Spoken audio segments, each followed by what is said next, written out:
Join me in the Pledge of Allegiance. To the flag of the United States of America and to the republic for which it stands, one nation, under God, indivisible, with liberty and justice for all.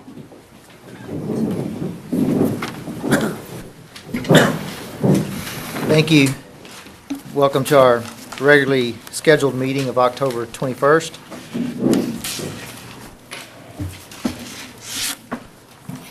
First thing, please note we have one council member absent. Mr. Bachnight cannot be here this evening. Communications, items from council. Just real quick regarding, there's one thing on the agenda, the Victoria Transit fees. Because Mr. Bachnight requested that and he's not here, we went ahead and got the written material provided by the transit system, and everyone has that to look it over. And if we'll get that to Mr. Bachnight. If he looks it over and he still would like to ask Ms. Cortines questions, we'll invite her back. So we went ahead and no sense in her staying for that. Are there any other items from council? Okay. Seeing none, we'll move forward. The next item on our agenda is citizens communication. So this is where anyone can come forward and speak about anything they want. Just try to keep your comments to 5 minutes. Give us your name and address for the record. I know we have several people. Honorable Mayor and City Council, my name is Kenneth Schusterite. I reside at 275 Bass Lane. I live in the city's ETJ and have business interests in the city.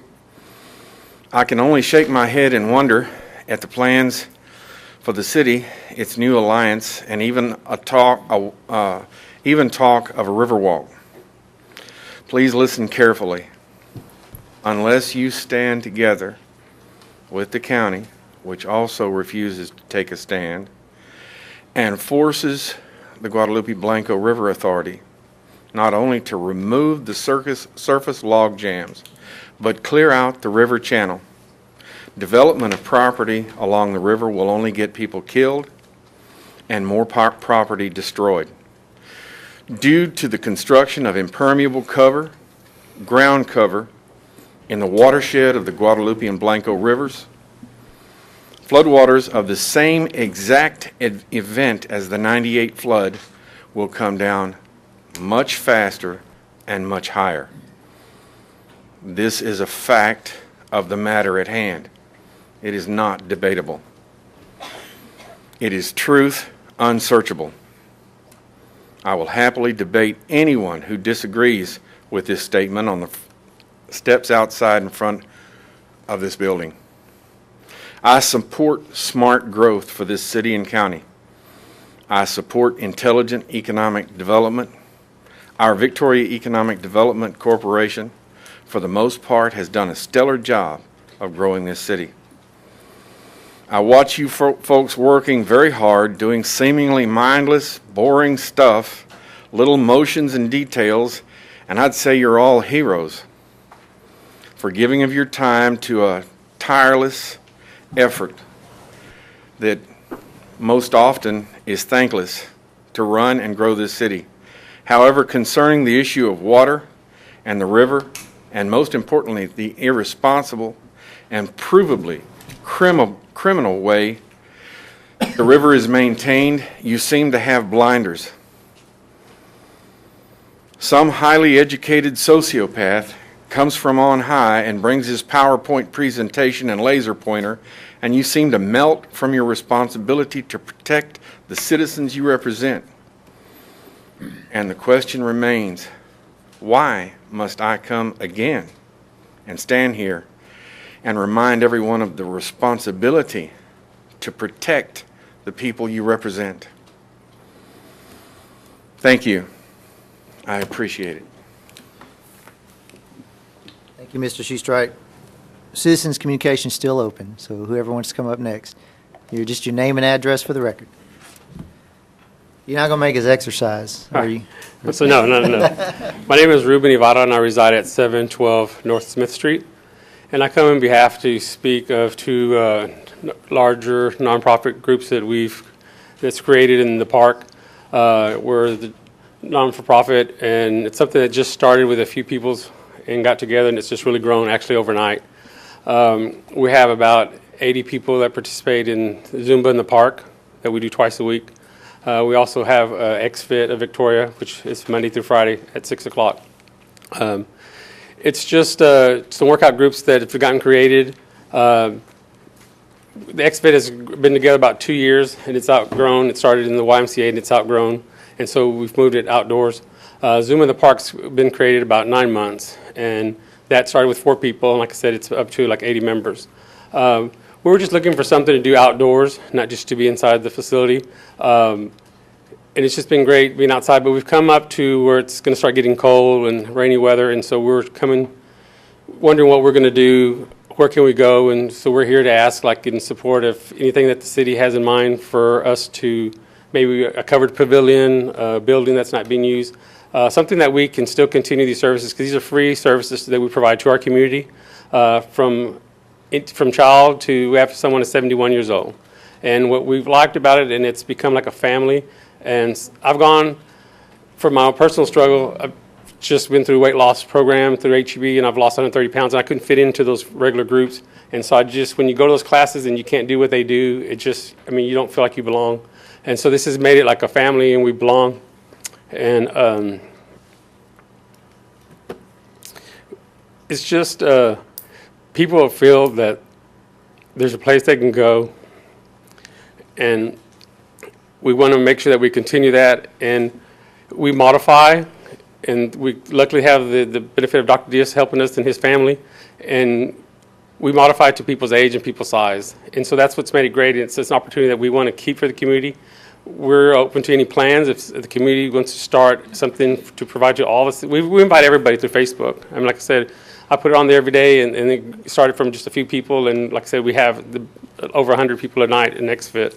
And so we want to continue the service when hopefully we don't have to charge anybody, because we could probably go buy a building, but then there's going to be cost and stuff. So we didn't know if the city had anything for us, and I know this is just the first step, but we will keep coming back and asking for your help and support. And it's just something that when I was selected to be in the HEB program, they wanted people to learn something and come back and give to their community, and this is what our dream is, and it's just feel like it's just overnight, it's just exploded, and we wanted to keep it going. Can Ian give Yes. us Thank you. We would like for one of our members to speak to you. Ian? Hello, I'm Ian Cox. I'm 14 years old. I currently live at 5609 John Stockbauer. And I would like to start off by saying my mom, my aunts, and Dr. Diaz have been a big influence on my journey to being healthy and strong. At the start of this year, I had begun doing Zumba in the park, and I decided to incorporate XFIT during the summer. Over that period of time, I had lost over 16 pounds. From the first moment of joining these groups, they make me feel like family. It's an atmosphere that is family friendly and most of all non-judgmental of your size, age, race, and gender. You may ask, why don't you just work out at home? But being in an environment where people motivate and push you makes you want to strive and try harder. Plus, you feed off everyone's energy around you. I feel that these two workout groups are a great thing for our community. It's a great way for families to bond together. Also great for those who can not afford a gym membership or may feel intimidated by going to a gym, a fear of being judged by others. Thank you for listening. Thank you. Thank you. Thank you, Ian. Citizens' communication is still open if anyone would like to come forward and add anything else.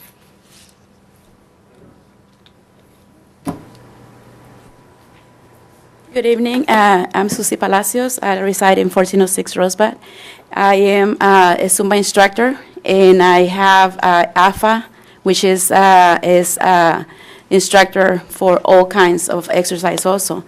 And my vision, as you hear our members talk about it, our vision is not to go and hit the person that can afford a gym. Our vision is to help the community, to help them become what they think are overweight they cannot accomplish. I just started with 262 pounds, and I believe in this program because it made me the person that I am now. It gave me so much energy. It helped me lose over 115 pounds. And it's just the fact that it gives you not the blood pressure, cholesterol, everything goes down. And like they say, they voiced that we're doing it in the park right now. We love what we're doing it and where we are. But the winter approaching is going to be so hard for them, you know, for us, our joints and stuff. So if you will consider, you know, helping us, we're not asking for a big, luxurious place, just a place that we can go when winter comes, something that we can do all year round. Thank you.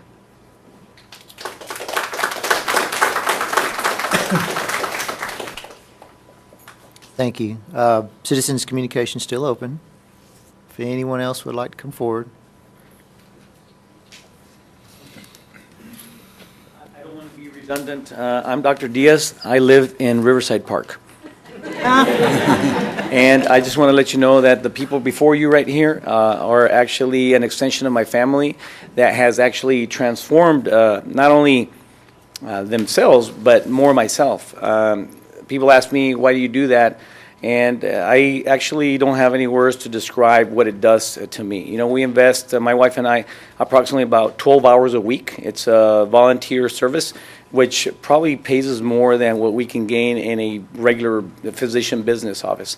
This is more just like a testimonial to share with you the rewards that we get from volunteer service. It's actually bigger than what I thought.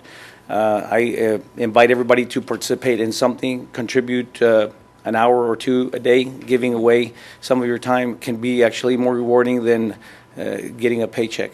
So anyhow, this is a program that was born 2.5 years ago. I bring it up to the podium and to everybody to see if we can extend it. If you can help me expand it and bring it all across the crossroads, it would be a phenomenal that probably would be unique of Victoria, because I don't think we have a nonprofit program like this.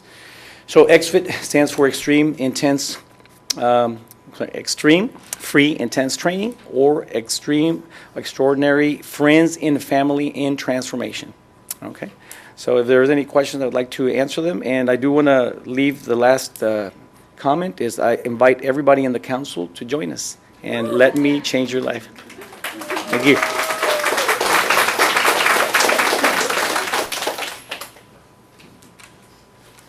Okay. Anyone else? Citizens' communications is still open. Okay. Oh, we got another one. No rush. Come on forward. It's quite all right. Hi, my name is Inez Rodriguez. I reside at 2305 East Walnut Avenue. I am a registered nurse at Citizens Medical Center, so I do know the importance of exercise. I've been a member of DTAR whenever I was going to school. I'm currently a member of the Healthplex, and I've been a member of the YMCA. And I can tell you that the family orientation, the social commitment to everybody, that the XFIT, and it's a free event, has been a lot more than I get at those group events that I attend to at other classes. Myself, I am diagnosed with diabetes. I've actually, hopefully, going to be off one of my medications when I go to the doctor next, because my glucose level has been very low. And it helps, especially if it's a free, you could tell, and I tell my patients, go over there, try it out. We have one lady who sits in a chair and she moves her legs and she does her upper arm exercises for Zumba in the park. So it's available from, 6 to 7, 7 to 8, Monday through Friday, except Zumba's on Tuesdays and Thursdays. So, and I've even gotten friends and family to come. We do other events like the breast cancer walk that we just did for citizens. We just did for Ruben's birthday, kayaking, which I've never done before, which absolutely was fun. We've done the, what was the other event that we just recently did? Oh, the color run that helped support the Texas Zoo. And this is stuff that I wouldn't have done if I was not involved in the group. So if y'all can please just help us out, continue throughout the whole year instead of having to only do it during the summer, it would be appreciated. Thank you.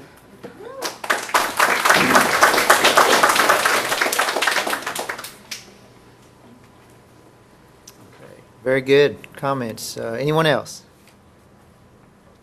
Okay, if not, I'll go ahead and close citizens' communications, and you're always welcome to come back and let us know, communicate anything else. Now, I do want to say this. Y'all meet at the Special Events Center, basically in the parking lot at Riverside Stadium, correct? Okay, I don't know if y'all, I didn't hear anyone say that, so if anyone watching on TV wants to join you, that's where they need to go, right? Do you have a Facebook page? You have a Facebook page? Okay, so they can find you there. Now, we cannot discuss this tonight. It's not on our agenda in any detail, but I have been in touch with several, and Dr. Diaz and Ruben, and we'll talk again soon. So, but thank you for sharing that tonight. Okay.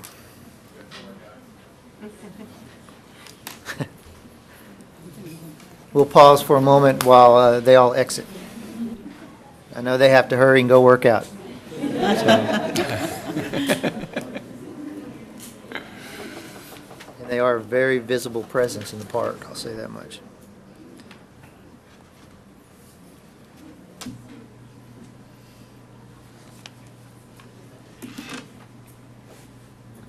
We'll go ahead, let's, while they file out, we'll go ahead and move into ordinances and our first one, C1. This is item C1, an ordinance authorizing the closure of the Staten Street, Guadalupe Street, and Sabine Street Railroad crossings to public vehicular traffic, and authorizing the Director of Public Works to place such traffic control devices at said crossings as are appropriate to discourage public vehicular traffic in exchange for the consideration of an easement granted by Union Pacific Railroad to the City of Victoria at the Ball Airport Road extension, repealing all conflicting ordinances, providing for savings, and declaring an effective date. This is a second and third reading. Do not need a public hearing. Correct. Councilman. So moved. Second. A motion and second. Is there any discussion? Seeing none, all those in favor say aye. Aye. Those opposed? Okay. C2. Item C2 is an ordinance amending the 2014-2015 City of Victoria General Fund and VES Fund budget in the amount of $170,000 to provide funding for the replacement of an ambulance for the fire department, declaring an emergency, providing for savings, and declaring an effective date. This is an emergency reading. Mayor and council, we will need a public hearing, and it will need to be approved by 5 votes. Okay. Let's go ahead and open the public hearing first. If anyone from the public wants to speak on C2 specifically, now's the time. Seeing none, we'll close the public hearing, and I'll entertain a motion. So moved. Second. Motion and a second. Is there discussion? Do we have an idea of what the insurance is going to pay? Yes, sir, we do, and that has escaped me. I'm sorry. Because they totaled it? They did tell you, yes. Totaled, so. Yes, Tim Held did total it for $27,000, I think, $146. So is that going to offset? No, it's just general fund? Yes. I'm sorry, I didn't hear that. It'll go into the general fund reserve. It doesn't go back into the VES or the private one. But it was for 27,000? Approximately? Okay, thank you. Okay, any further questions on C2? All those in favor say aye. Aye. Those opposed? Okay, you got your 5. All right. All right. Item C3 is an ordinance amending Chapter 24 relating to fees to eliminate parade permit fees on Veterans Day and Memorial Day, repealing all conflicting ordinances, providing for codification and savings, and declaring an effective date. This is a first reading, so we will need a public hearing. We'll open the public hearing on C3. If anyone wants to speak to this item, please come forward. Seeing none, we'll close the public hearing. Council? It's only on the parade fees. I can't ask a question on barricade. Just get a motion and, please. So moved. Second. Okay, I have a motion and a second, and I was going to make a suggested change to this. You want me to do that first? Or? Yeah, go ahead. Now, it's just the parade fees, Ms. Solis, I think you were asking, and I was asking that, that's yes. true as I understand it, which is actually only about 6 or 7 parades. I was going to suggest we modify this and just eliminate the parade fee for everybody, because I know that we discussed this, and, you know, this ordinance says it would eliminate a fee for those 2 days. I say we get rid of the fee, because it appears as if we're, some preferential treatment. There's no doubt that the veterans are deserving of that. That's not in question here. I just think it's going to cause us trouble later, and it's not worth it. If we have 6 feet, 6 parades a year, it's $150. It's just not worth it. I agree. I concur. So do we need to make a motion to move, to amend the, Yes, that would be a motion to amend. We have a motion and a second on the floor, so this would be an amendment to essentially eliminate parade permit fees. If you're looking at the caption or what's in the agenda, you could simply stop after the word fees, and this would then be an ordinance amending Chapter 24 relating to fees to eliminate parade permit fees. And if you're looking at the ordinance itself, what that would do is it would eliminate that parade permit fee line, $25, out of that section of the ordinance. So that would be, I did make a amending motion. You may- I like that. Okay. I'd second that. Parades are part of the thing that brings the community together and gets people out for whatever their strongest cause is. And this is not a money raiser that, this should be something we encourage. And I like that. And I do want to say, with all due respect, Parks Department, I understand their effort to recoup cost. I understand that, and I respect that. But I think in this case, it's not material enough, so, anyway. The only question, they still have to pull a permit. Is that correct? A street blocking permit, there's no fee to that, though. A They'll street still have to blocking do, permit. and then they will also still have to do a consultation with the Parks Department on the parade, so there's no conflicts, but they just will not have to pay the $25. Okay. Now, it does not eliminate the barricades, fee or deposit, depending on what their option is. Just for clarification, barricades are free. If you set them up yourself, you leave a deposit. As long as you bring them all back, you get a deposit. I still have people coming to me saying we're charging for barricades, and we are not. We do charge for labor to set them up, if you want us to, right? Okay. But that's not at issue here, so. That was my question. Because I had somebody that called and they were told that we don't lease them, we don't lend them, we don't nothing. For parade, if they want to, No, just for blocking the street. no, we do not. We Okay. do not. It's purely for parades. Yes, For ma'am. parades, okay. I'm in favor of your amendment. Okay. Any further comments? If not, all those in favor of the amendment, say aye. Aye. Okay, those opposed? Okay, so the amendment passes. Now we need to vote on C3 as a whole still, That's right. C3 as amended. as amended. All those in favor of C3 as amended, say aye. Aye. Thank you very much. So, consent agenda. That takes us to the consent agenda, and there are 8 items on the consent agenda. Item D1 is approval of the minutes of the regular meeting of October 7th, 2014. Item D2 is a resolution authorizing the city manager to execute all documents necessary to purchase 2 2015 Ford F-450 6.7-liter diesel cab chassis from Chastang Ford in Houston, Texas for $83,336 via Buy-Board Contract 430-13, and 2 Type 1 14-foot generator-powered modules plus installation from Frazier Limited in Houston, Texas for $251,500 via Buy-Board Contract 400-12 for a total of $334,836 and declaring an effective date. Item D3 is a resolution authorizing the city manager to execute all documents necessary to purchase a T750 Bobcat compact track loader and accessories from Valley Equipment Sales of Corpus Christi, Texas via Texas Buy-Board Cooperative Contract 424-13 in the amount of $76,982.62 and declaring an effective date. Item D4 is a resolution authorizing the city manager to execute all documents necessary to purchase a Toro Multi-Pro 1750 sprayer from Professional Turf Products in San Antonio, Texas via Texas Buy-Board Cooperative Contract 447-14 in the amount of $33,521.69 and declaring an effective date. Item D5 is a resolution approving and adopting a fund balance policy for the City of Victoria in accordance with Governmental Accounting and Standards Board Statement Number 54 and declaring an effective date.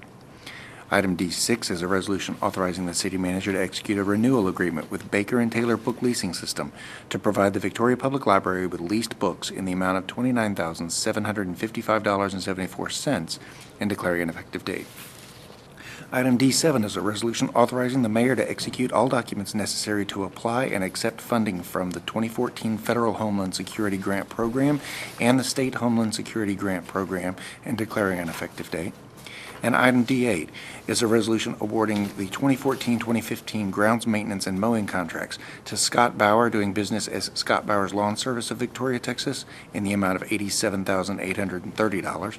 Kevin Stewart, doing business as Ground Effects of Victoria, Texas, in the amount of $83,349. And Lawn Star Yard Care LLC of Victoria, Texas, in the amount of $8,645. Authorizing the city manager to execute each contract and declaring an effective date. All right, good job. It's a lot to read. Council, all those in favor say aye. Aye. Aye. All right, those We didn't opposed? have We didn't one- make a We didn't, motion to- nobody, We didn't have a motion to approve. That would help. Oh, Make a motion that we approve. second. I Second. kind of, on the consent agenda, I kind of took that for granted. but- Okay, thank you for straightening me out. All those in favor say aye. Aye. Those opposed? Okay, all those items pass. Thank you. There you go.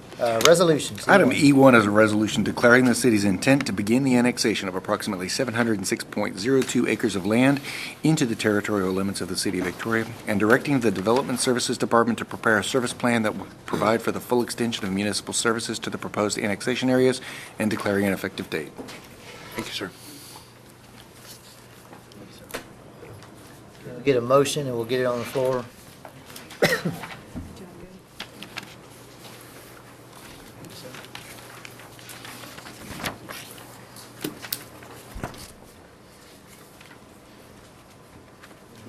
Motion to approve E1.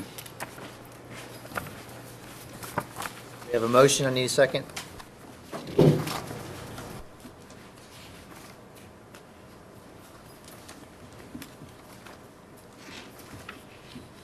Council, I just, I'd like to question Jared a small amount. Jared, this is the preliminary steps to even look at the feasibility of doing this. Assumably, we'd also have costs associated with each of the annexed areas to be considered. Is that correct? This is the first formal step in directing staff to prepare a service plan to begin the annexation process. And at November, we'll have 2 more public hearings, and at that time, we'll be able to present you a service plan. There are no anticipated costs with extending services for these areas. For the audience's sake, if we are to annex a piece of land, how long do we have before utilities are available? For these areas, they're all either served or services are available to them today. So the only services that we would be talking about in this, so if we did need to extend infrastructure, it's a 2.5-year timeline by state law to extend services to them. In this case, and for this round of annexation, our services are either there or readily available. We have the capacity to serve them. The rest of the services, garbage collection, police, fire protection, I believe we have 60 days to provide that. I just felt like that needed stating so that people watching this at home would have a clear idea of what it involves and how the procedure is going to be working. Sure. can we get a second to move forward? Did you make a second? Technically, did? he spoke. Didn't that make it a second? Okay, so we have a motion and a second, all right. Thank you. Yes, but For the to make purpose of this, clarification, yes, Mr. Alapaska seconded the motion. okay, very good. Yes, this is not a vote to annex land tonight. This is a vote just to begin the discussion process, and as very well said, there will be additional items on the agenda in future months with public hearings, et cetera. So, did you have further presentation? No, sir, just here to answer any questions. We gave you some color maps. I understand your packet may have not had the color in it, so we'll have those available for you. There's a timeline attached which is similar to what we presented to you a few weeks ago. And we'll be proceeding, if we get permission tonight, we'll be proceeding with the next steps and doing the public notices and putting everything out on the website for everyone. And as I was answering Mr. Halapowski's question, there are 2 public hearings that'll be associated with it at both of your meetings in November. I believe that's the 4th and the 18th meeting.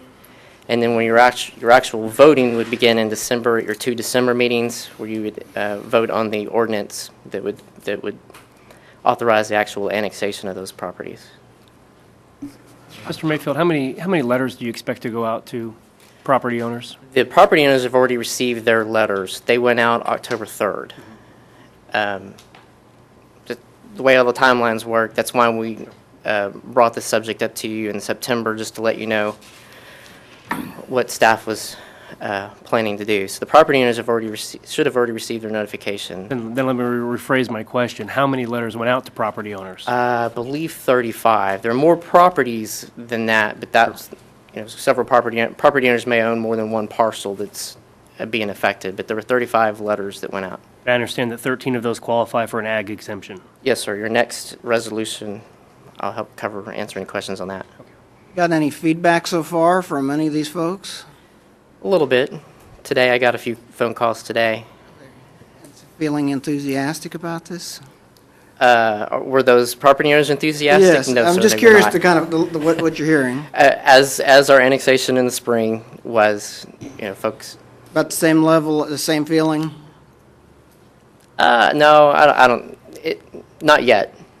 That hasn't risen to that level of concern. Not yet. It's a little early. I would assume, too, that we would, some of the same issues we faced with the last small annexations and concessions made in order for these people to get, for example, if they have a well or a fairly new septic system, that they can get their usage out of that. And we can work some of that up. It'd be no different, so. I did have 3 of those property owners approach me personally, and just mostly it's questions. They want to make sure they understand clearly. They want to make sure they understand the ramifications of it and the cost of it and so on. And in some cases, they're ambivalent. In other cases, they are pro or con, as you might expect.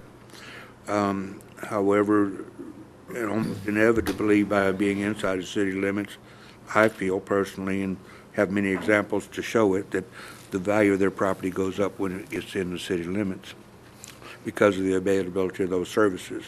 Many examples are provided if you wanted them, but and so most of them are like, well, they're uncertain, they don't know, but maybe it'll be okay, I don't know. And others are like, well, I don't want to have to pay another tax. So in one case, it's like, well, I need to get on the city water and sewer anyway because my well and septic system in 2 grade. It's all over the board, so there's not a lot of necessarily negative or positive comment. Mostly they're trying to understand the full ramifications of it. Just for the clarification then, so this vote would not be a vote for annexation, but to begin the discussion about it? Absolutely. That's what the Okay, packet and I want to says. make that clear because I'm going to vote for this, but I am not declaring I'm going to vote for this annexation. I would like to hear from the community members that live there before I make that final decision. I'll send them to you. What's that? I'll send them to you. I'm easy to find. How is it that you say it's not going to cost the city anything if you got raw land? How are you going to get the utilities to there? You just going to put them to the front yard and that's it? I don't understand how you could say that we don't have anything to incur. No, I mean, if the city's not going to incur any debt. There are no planned capital improvements for these areas. Many of these properties are partly in, partly out. Some more properties that are where an old city limit line divides a property. There are some areas where there's already water and sewer to it, and they're just out of the city limits. Other areas where it's nearby and it can be tapped and extended just as it would if it were inside the city limits. So that's what I mean when I say there are no planned capital improvements associated with this annexation. I would still like a list of the property. I think you did that the last time. You gave us a list. Sure. The property or the track involved. I think that comes on the November 4th. Yes, you'll get as you did in the spring. The annexation service plan includes a table of all of the affected property owners. So we're working on that. Some of the property included is city property or city-owned property. Is that correct? Yeah, Yes. there is a There was piece one up in city the, And like county, there's some a county little bit properties in corner. there too. yes. But I think it's important that we know who the property owners are. Sure. And the tracts associated with the area of annexation. Okay. I think it would help in visiting with them. Would Sir- you like that ahead of the November 4th meeting? Well, if it with can that come with the packet? next It packet. it comes with the next, Yeah. I know that's part of the Yes. 4th agenda. Yes, sir, with the service plan and all. That would be great. Okay. Any further questions on E1? If not, all those in favor say aye. All right. We Those don't have a opposed? public hearing or anything on this? No, that's later. That's later. This is just to start the plan as it says here. Okay, It's my not- name is nay. Okay, I'm not voting for it. okay, E2. E2 is a resolution authorizing the city manager to offer to enter into annexation development agreements with ag-exempt property owners as required by Texas Local Government Code for the annexation of properties in annexation areas numbers 2, 4, 5, 6, and 7, and declaring an effective date. Make a motion, we accept E2. Second. Motion and a second. Is there discussion? Packet pretty much explained it pretty well. Just for clarification, these owners that will be eligible for the ag exempt, those letters will go out early next week to those owners, so, for that development agreement. There's a process they have to do to keep that. for They have to 15 maintain years. their agricultural Right. exemption. Yes, sir. Right.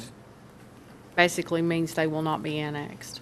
Right. So, for 15 years unless they develop it. And Then it- then if they do, then it's automatically. Automatically comes in.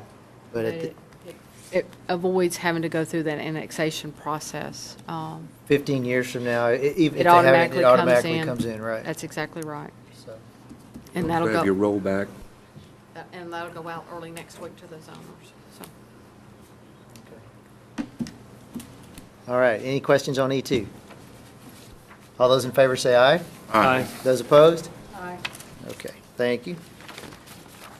Item E3 is a resolution granting a variance to Section 21-55-1 of the Victoria City Code relating to subdivision and development, which requires which requires each lot of the area to be subdivided to have a frontage on a public street for Pavliska Subdivision Number 1, Re-subdivision Number 1, owned by Gary V. Pavliska, and declaring an effective date. Council, Move we adopt?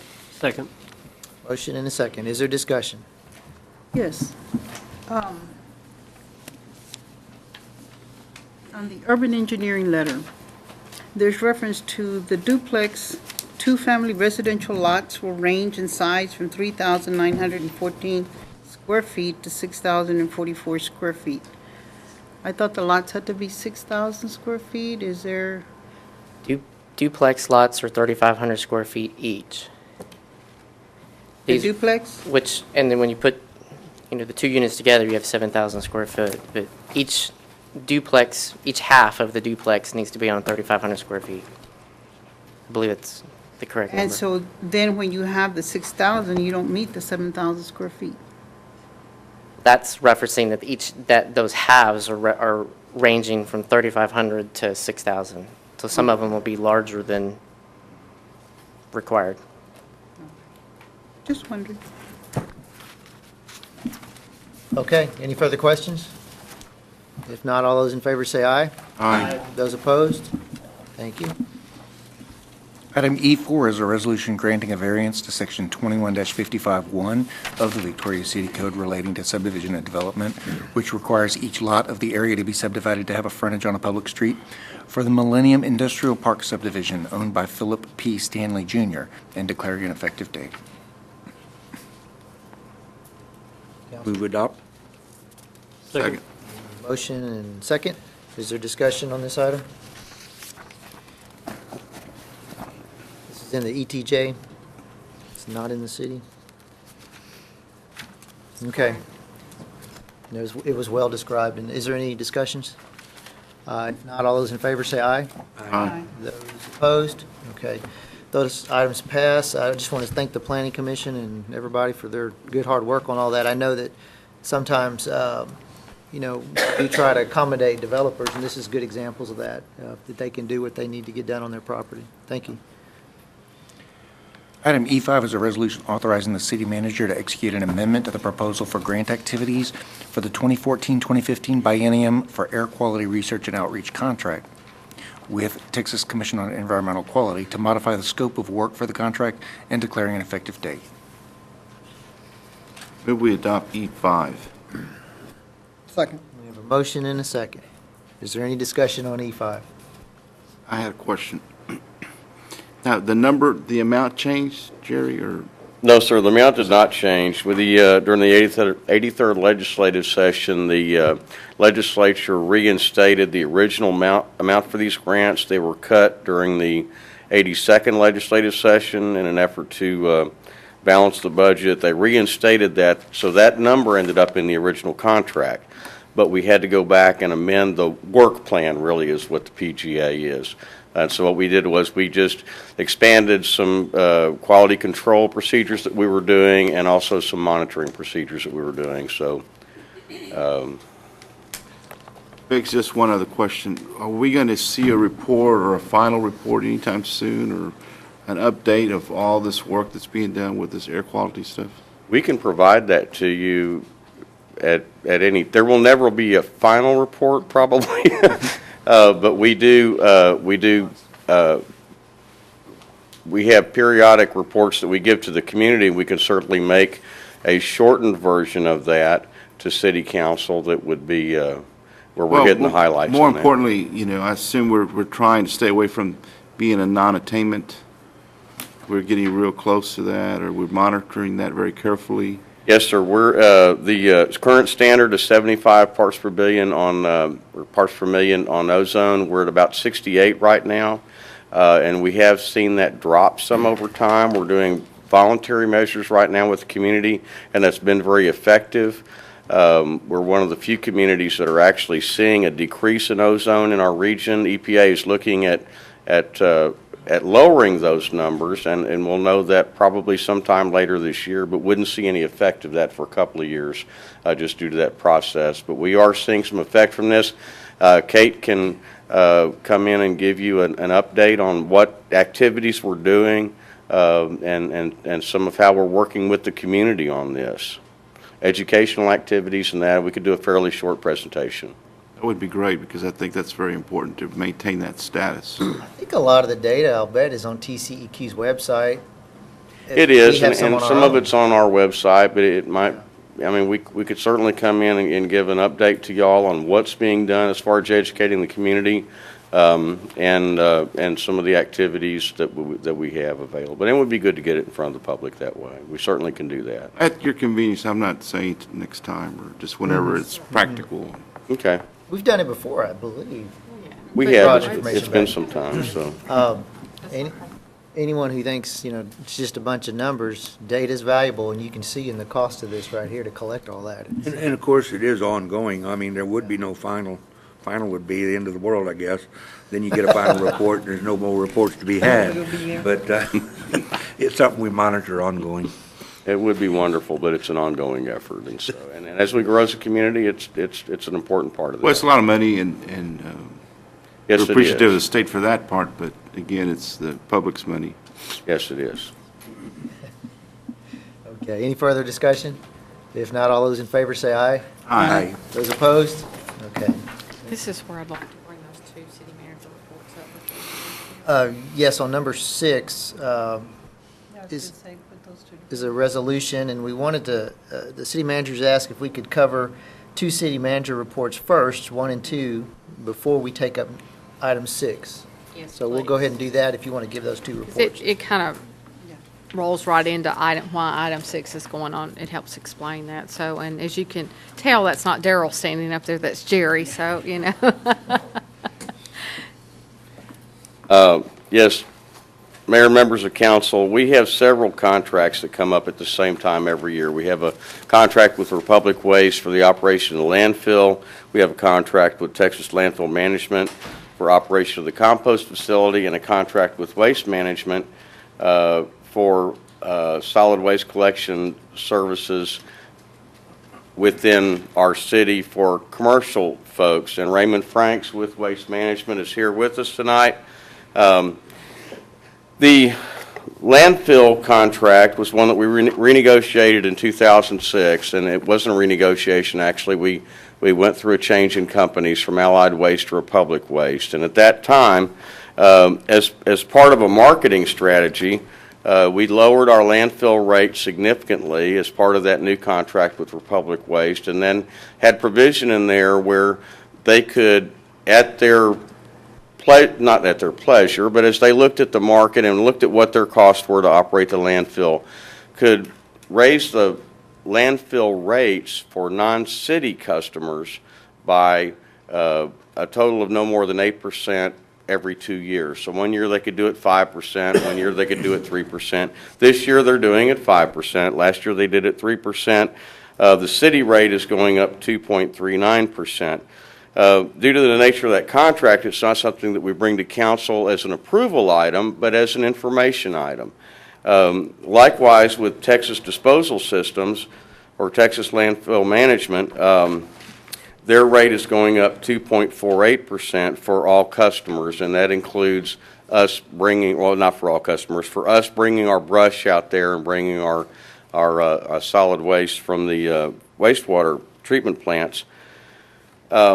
Again, that isn't something that's brought for approval, but it is brought for an informational item. The one reason that the Republic item is so important is that the landfill fee that's going up 5% relates to the cost of business for Waste Management and how they operate picking up commercial waste in the city. 40% of Waste Management operational costs are landfill costs, and so that's a 5% bump in that part of the rate, and that's recognized in our contract with Waste Management.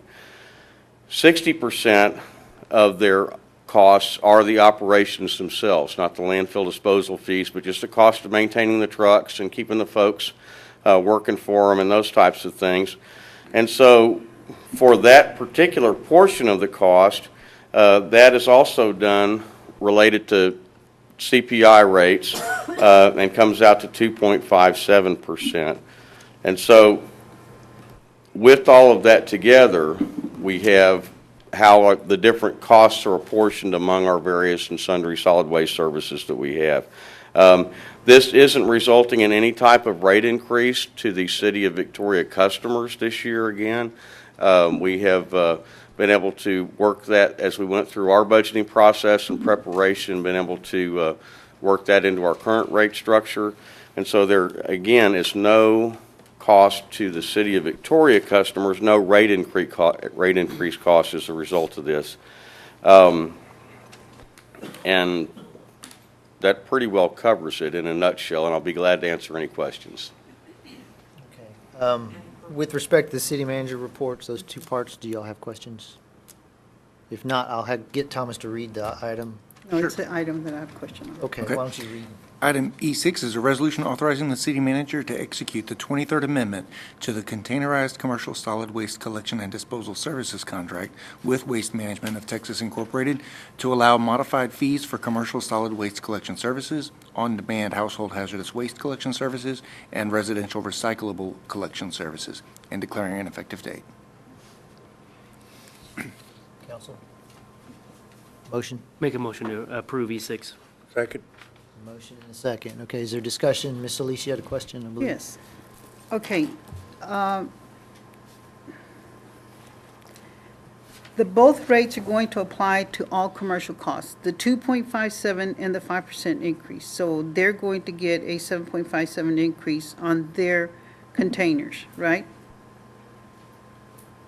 It is.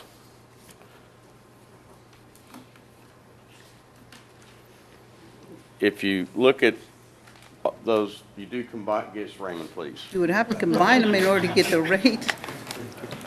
Evening, Mayor, council members, members of council. If you're proposing to give us a 7% increase, I'm all in, council member. But no, that's not what it is. Okay. It comes out to Well, I just want you to explain it to me. Well, I'd love to tell you I fully understand how this is calculated, but I have to send it to Gilbert every year and go, is this right? And he says, yes, it is, and then I send it out. It's a contract that goes back, as you're well aware, a while. 90% of CPI, all items. Then you add whatever, we have to wait until we get the rate increase from your landfill operator. As Jerry said, it's 3% one year, it's 5% the next, but we're not always sure until we see that letter. So we have to wait until that time, as do Gilbert and his department, and then he lets us know, notifies us, and then we calculate, we get 60% of the landfill, or 40% of the landfill increase. The total comes out to 3.542% is what we're asking for. Basically, Ms. Elise, if you can go to the page that, there's kind of highlighted in yellow columns. There's a table and a few pages behind it. Okay, the old rate and the new rate. Right, like, for example, you got, I'm looking at non-compacted trash to CY. Cubic yards, yeah. Okay. The old rate's $71.89. You with me? Mm-hmm. Okay. Well, 60% of that is associated to the operating costs, which is related to the 2.57%. We split up the rate 60 and 40. And then we apply the increase of the corresponding increase related to the landfill and what's related to the operations. Then we add it back together. Okay. So you split it up, and you have on the operating side, you have 6313, and you got the landfill at 2876, which total is 7189. The new increase for the landfill operation at the landfill is 5 point and some and change, ends up being $1.44. On the operating side, of 257% increase, end up being $1.109. You add those together, and that comes out to the new rate. Did you follow that? And all those apply to the structure that's in the current contract too as well. All the type of fees that we charge, or they charge out for different type of cycles, containers, and everything else. Frank, is there anything else? I just wanted to add as a point of reference, I happened to bring a rate increase sheet from last year. It would have actually gone down had we not had the landfill increase. Correct. Our portion was going to go down. It all went up about 1%, just under 1%, but all of that was to cover our costs for going to landfill and the rate increase involved with it. But I just wanted to say that on the very last page of your report on E and F2, where you're talking about the non-city waste disposal rates, that's going to be the rates for somebody to go to the landfill, right? Correct. So it is going to affect a non-city, because he said it wouldn't affect the customers, but that would be. If I go to the landfill, these are going to rates that are going to apply to me. What James meant, what James, sorry. James. Meant is that the city won't be charged that increase because we have a separate rate in itself and structure.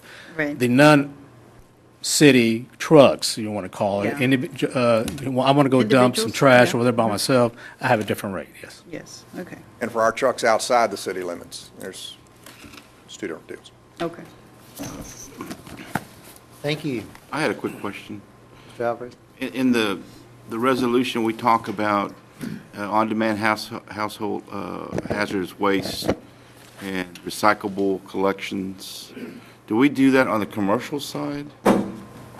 We are doing the household hazardous waste. There are a few select accounts that when we come in once a month and do our residential collection, there are a few specialized accounts that we will go by and hit.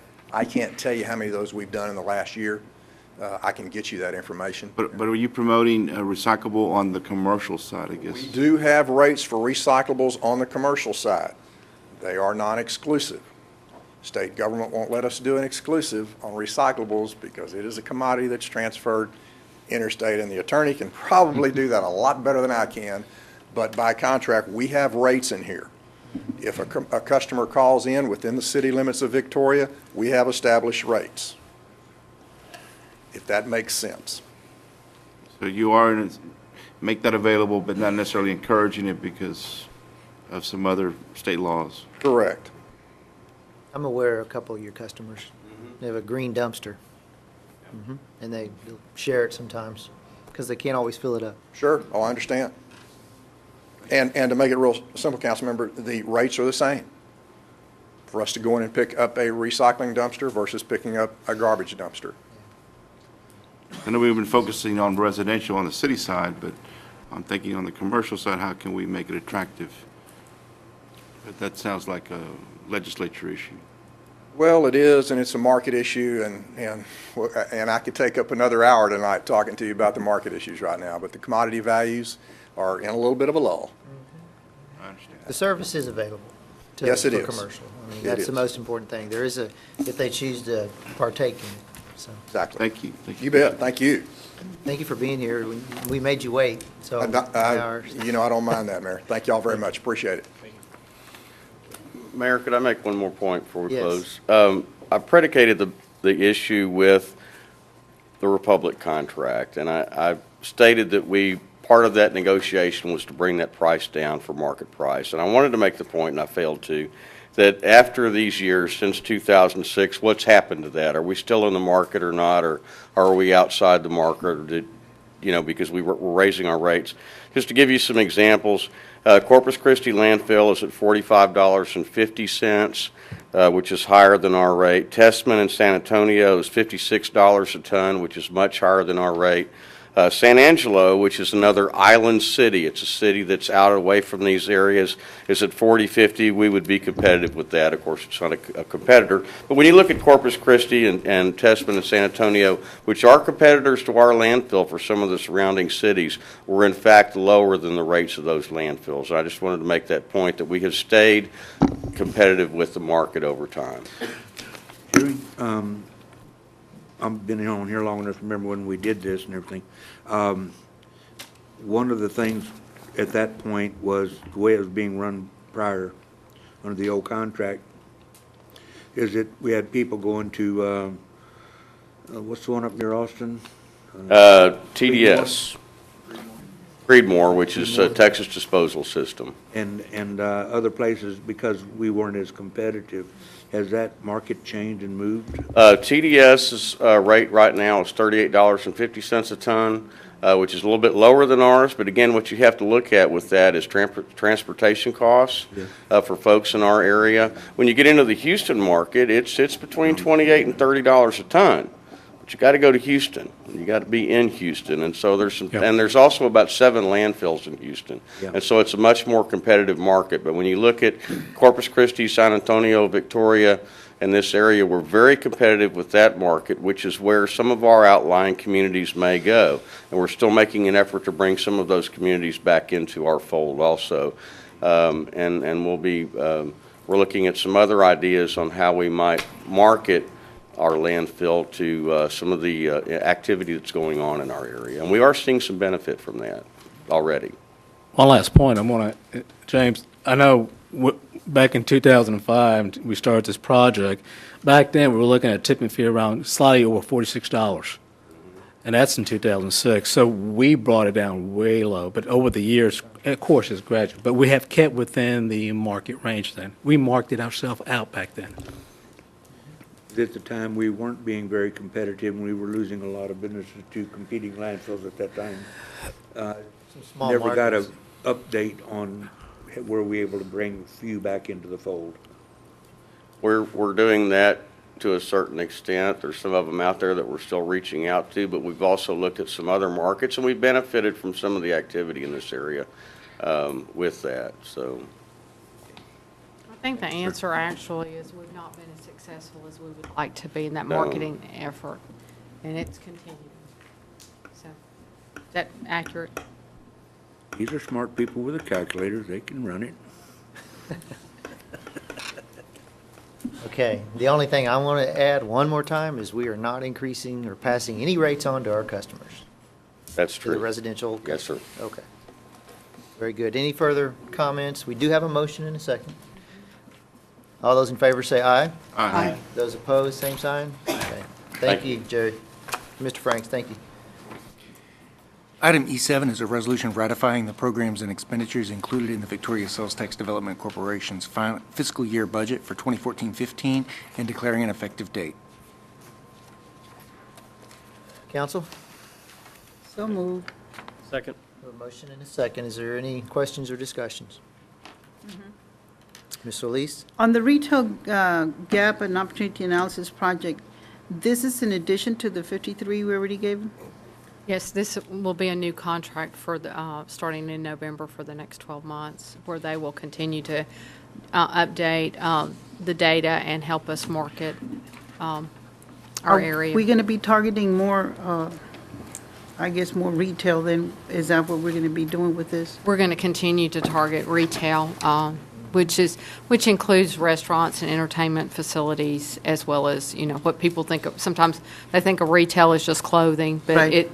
when we say retail, we're talking about all restaurants and entertainment venues. Yes, sir. It's building those relationships and getting our numbers out. When we got started last year, most companies and corporations had kind of already had their 14 plans already on the table. So we started working the numbers and developing these relationships through the help with the retail coach. So we can get in the pipeline of building, yes. And also the reserve for future capital improvement programs, the $353,221, is that unencumbered money or is not earmarked yet? That's correct. That's for future CIP projects. Right, As you that's- recall, in prior years, we always have possible change orders or sales tax change and drops. That's like a little cushion just in case it happens. But basically, it's for any possible change orders that Lynn might come across, because he doesn't bid these contracts maybe 5-6 months later. So there's possible price changes. Okay.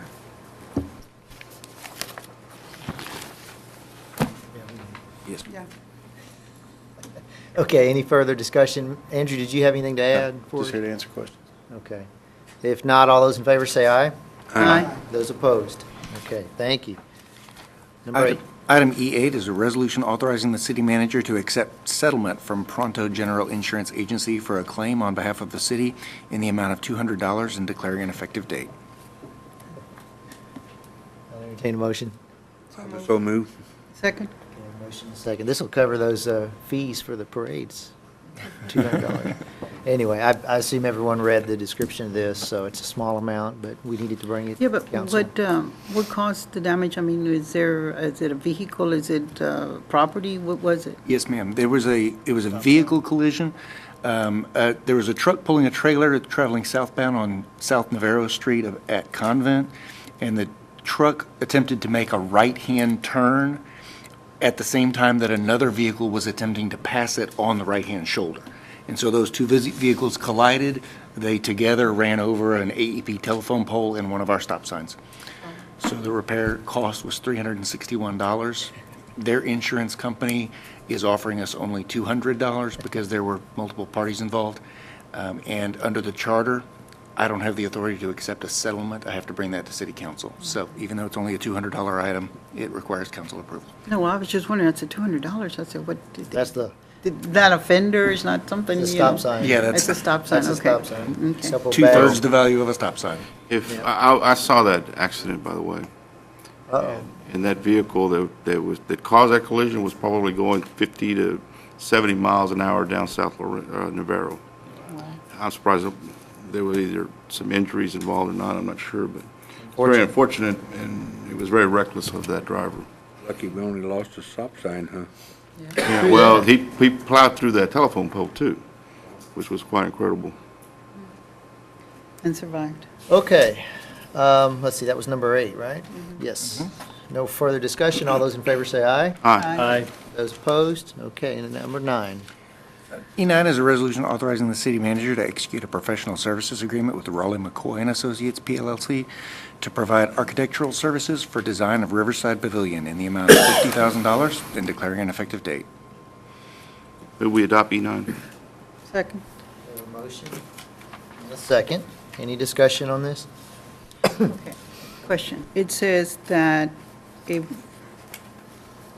the owner must approve this phase, okay, are we talking about the owner, all of us, or the owner, You Charmel? talking about that phase 1? Yes, Yes, ma'am. We will bring back a report. If y'all are comfortable with the conceptual design and approve it, then we'll move on to phase 2. Yes, ma'am. Okay, that's what I wanted to make sure.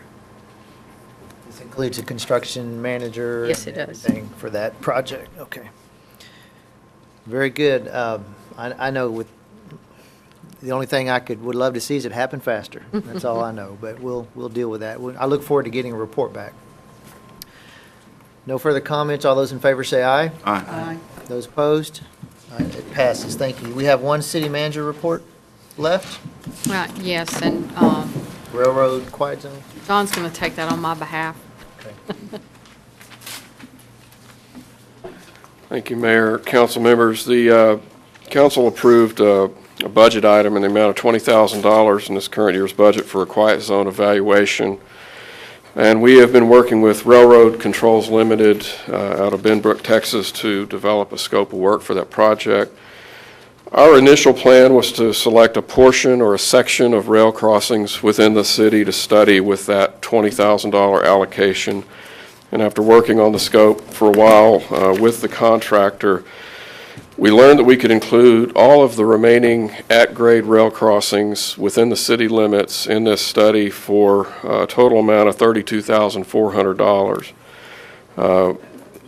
With that, we went forward and requested $12,400 in funding from the MPO in an effort to expand the project to include the entire city.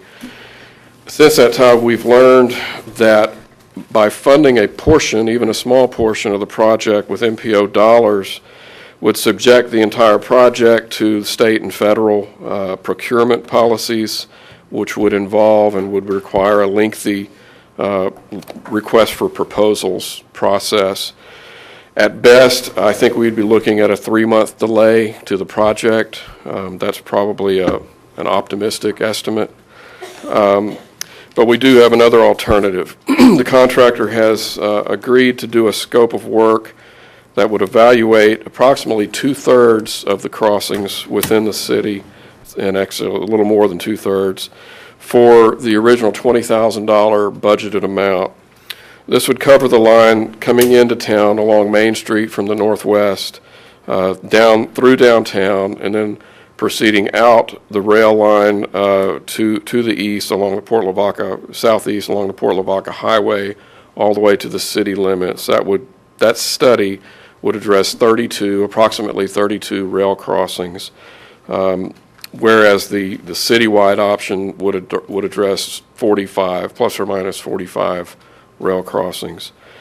If we were to take this kind of Plan B and do the $20,000 project, we would come back in the future to complete those remaining crossings, which is primarily the line that goes down south out and eventually out southwest Moody. So we have a decision point. Do we move forward immediately with a $20,000 project and do a study on about 2/3 of our rail crossings, or do we delay the project, go through that procurement process, and come back later to do the whole thing? I believe the total contract period, or the estimated amount of time that it would take to do the project, is about 60 to 90 days, depending on whether we do 2/3 or the whole city. So we're looking at, if we do the smaller project, probably a two-month project once the contractor gets started. John, in council, I would like to ask the county to help us with this. The difference, the $12,000 difference. I think it's entirely appropriate for them to participate in this, to where we could do all these crossings. Sounds good to me. So what's the difference? I'm sorry. $12,400. $12,400. Could we make that a formal request, perhaps letter to the judge, or I can have a conversation with him or whatever? I really think we should do all the crossings. I hate to. Yeah, you hate to do part of them and then have to come back and redo everything else. But would that delay it? We'd have to go through the lengthy bidding process? I don't think so. We're just requesting funds. I mean, I would like to find a way to do this, the whole thing either way. I really think the county, I think it's very appropriate for them to share this small expenditure. If they don't, we can readdress it. We need to do all of them and do it right, so. I guess my only question then is, is there a consensus that if that doesn't pan out, you still want to do the full project, meaning we should go ahead and get staff at least preliminarily looking into the RFP process and going through that procurement investigation? The mayor's asking, or can we amend the budget?